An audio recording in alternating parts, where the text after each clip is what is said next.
Zee 24 तास एक पाऊल पुढे। टीम इंडियाने ठेवलेल्या 295 रन्सच्या लक्ष्याचा पाठलाग करताना झिम्बाब्वेची सुरुवात आश्वासक झाली आहे। भारताला गेल्या मॅचमध्ये 82 रन्स करणाऱ्या सिकंदर रझाला झटपट आउट करण्यात यश आलं। सिकंदर रझा जयदेव उनाडकतच्या बॉलिंगवर 20 रन्सवर शिखर धवनकडे कॅच देऊन पॅव्हिलियनमध्ये परतला। सलग दुसऱ्या मॅचमध्ये विजय मिळवण्यासाठी भारतीय बॉलर्सना आता चमकदार कामगिरी करावी लागणार आहे। झिम्बाब्वे विरुद्धची ही दुसरी वनडे खरं म्हणजे रंगतदार होण्याची चिन्ह आहेत, कारण 295 रन्सचं टार्गेट झिम्बाब्वे समोर आहे। मात्र तरी सुद्धा झिम्बाब्वेनं एक आश्वासक सुरुवात केलेली आहे। त्यांची पहिली विकेट गेलेली आहे। रझाला आउट करण्यात भारतीय बॉलर्सना यश आलेलं आहे। मात्र सलग जर दुसरा विजय मिळवायचा असेल तर भारतीय बॉलर्सना दमदार कामगिरी करावीच लागेल।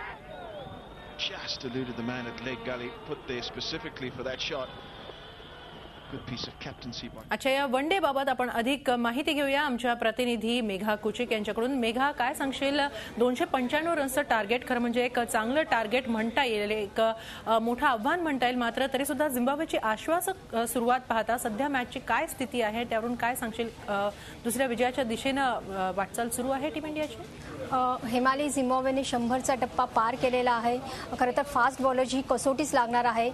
ईशांत शर्मा, उमेश यादव आणि भुवनेश्वर कुमार यांची कमतरता आपल्याला पहिल्या झिम्बाब्वे टेस्ट वनडेमध्ये जाणवली होती।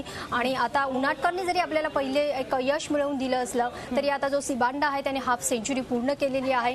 त्याला लवकरात लवकर आउट करून टीम इंडियासमोरील अडथळा दूर करण्याचं एक आव्हान टीम इंडियाच्या बॉलर्ससमोर असणार आहे। त्याचमुळे टीम इंडियाच्या फास्ट बॉलरला आता आपली चांगलं प्रदर्शन करावं लागेल आणि त्याचबरोबर आपलं जे स्पिनरचं अस्त्र आहे त्यालाही एक चांगली कामगिरी करावी लागणार आहे। हेमाली, नक्कीच चांगली कामगिरी आता अपेक्षित आहे ती बॉलर्स कडून। मागच्या मॅचचा विचार करता या मॅचमध्ये काय वाटतं, भारतीय बॉलर्स ही जबाबदारी पार पाडू शकतील? सलग दुसरा विजय टीम इंडियासाठी मिळवून देऊ शकतील? काय नेमकी रणनीती आखावी लागेल त्यांना? हेमाली, लवकरात लवकर झिम्बाब्वेच्या इनिंग गुंडाळण्याचं एक प्रमुख आव्हान टीम इंडियाच्या बॉलर्स समोर आहे। मी मगाशी म्हटल्याप्रमाणे टीम इंडियाचे जे फास्ट बॉलर आहेत त्यांनी पहिल्या वनडेमध्ये निराशाजनक कामगिरी केली होती आणि त्याचमुळे त्यांना आता खास करून विनय कुमारला थोडा अनुभव आहे, त्यामुळे त्यांनी थोडं फास्ट बॉलरची प्रमुख बॉलरची एक धुरा सांभाळायला हवी।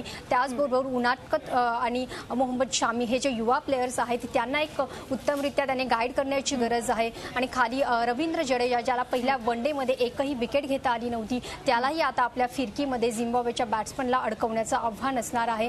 अजून आतापर्यंत जर आपण बघितलं तर त्यांची एकच विकेट्स गेलेली आहे आणि त्यांनी 100च्या पुढे त्यांचा स्कोर गेलेला आहे। त्याचमुळे आता फास्ट बॉलरला लवकरात लवकर झिम्बाब्वेच्या बॅट्समनला आउट करण्याचं एक प्रमुख आव्हान असणार आहे। नक्कीच एक मोठी कसोटी आहे खरं म्हणजे भारतीय बॉलर समोर आता।